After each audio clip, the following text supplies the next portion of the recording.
కర్కాటక రాశి వాళ్లకు ఈ వారం ఆరోగ్య విషయాల్లో చాలా అనుకూలంగా ఉంటుంది. ఆదాయ మార్గాల్లో కూడా ఉత్తమమైనటువంటి స్థితికి చేరుకునే ఫలితాలు ఉన్నాయి. అలాగే మీరు గతంలో తీసుకున్న కొన్ని నిర్ణయాలు ఇప్పుడు ఉపయోగపడేటటువంటి అవకాశాలు ఉంటాయి. వీటి వలన ఆర్థికపరమైనటువంటి సమస్యలు కనుక ఎదుర్కొంటూ ఉన్నట్లయితే వాటి నుండి ఈ వారం మీరు బయటపడగలుగుతారు. సంతోషాలు కలుగుతూ ఉంటాయి. అయితే వివిధ రూపాల్లో మీరు కుటుంబ పరంగా కానీ సంఘపరంగా కానీ చేపట్టేటటువంటి పనుల్లో కొంత శ్రమ ఉండేటటువంటి అవకాశాలు కూడా ఉన్నాయి.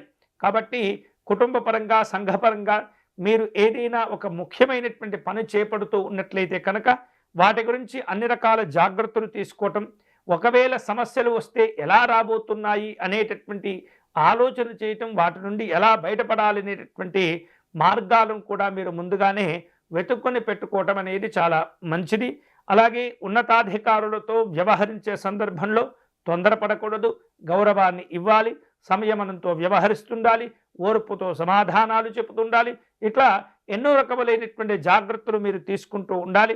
పెద్దవారితో ఆచితూచి వ్యవహరిస్తూ మాట్లాడటం ద్వారా ఎన్నో ఉత్తమమైనటువంటి ఫలితాలు పొందటమే కాకుండా తెలియకుండానే కొన్ని రకాల సమస్యల నుండి మీరు బయటపడేటటువంటి అవకాశాలు ఉంటుంటాయి. వృత్తిపరంగా జీవన ప్రమాణాలు విశేషంగా అభివృద్ధి చెందుతూ ఉంటాయి. జీతభత్యాలు పెరుగుతూ ఉంటాయి. ఆశించినటువంటి మేరకు ఈ వారం ఆదాయాలను కూడా మీరు పెంచుకోగలుగుతారు.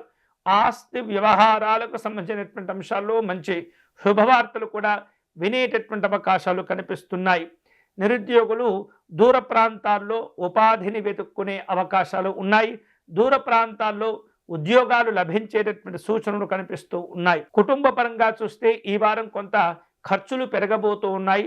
జాగ్రత్తగా వాటి గురించి ప్రణాళికలను రూపొందించుకునే ప్రయత్నం చేస్తుండాలి. వివిధ రూపాల్లో ఈ వారం విశేషమైనటువంటి కొన్ని రకాల ఒప్పందాలు కుదుర్చుకునేందుకు ఆలోచనలు చేస్తూ ఉంటారు. పిల్లల యొక్క అనుకూలతలు ఉంటాయి. కుటుంబపరమైనటువంటి కార్యక్రమాలన్నీ కూడా నెమ్మదిగా సమస్యలను అధిగమిస్తూ పూర్తి చేసుకోగలుగుతారు.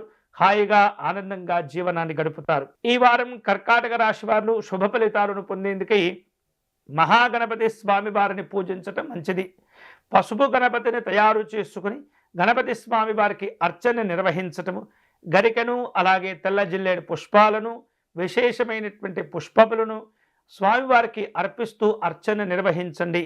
ఓం గం గణపతయే నమః అనేటటువంటి నామాన్ని ఈ వారం అధికంగా మీరు మానసికంగా జపం చేసుకుంటూ ఉండండి.